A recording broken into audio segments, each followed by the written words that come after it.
O'rtoqlar, sut kabi oppoq farishtadek akamiz yana bizga video qildi. Chaqaloq yegan videoyingizni ko'rib chiqdim. Sizni oringiz uchun ham albatta erkak bo'lamdan Xudo xolasa javobini olamiz. Men uchun so'rab olguncha, o'zingiznikini ushlab yeng iltimos.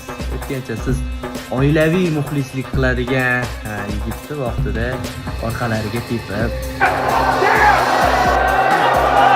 qon yig'lashga majbur qilib, futbol qilib aytganda zo'rlagan o'zim bo'laman. Bunga revansh ham bergan. Unga ham hech narsa qila olmaydi.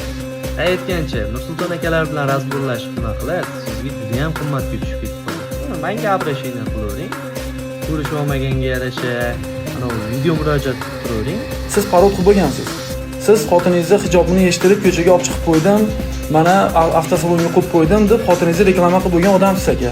Bu gaplar menga nisbatan aytilganda o'zim bilib, meni yubka kiyib olgan bo'lar. Bilmadim, hamma har xil. Xullas, o'rtoqlar, kimga taxoni pulida Bentley kerak bo'lsa, bemalol shu odamga so'raydi. O'zinglar ehtiyot qilinglar. Hamma omadini bersin. Bu hayotda musiqa ham yashayapti, odamlar ham yashayapti, ishonlar ham. Omadyor bo'lsin, sog' bo'linglar.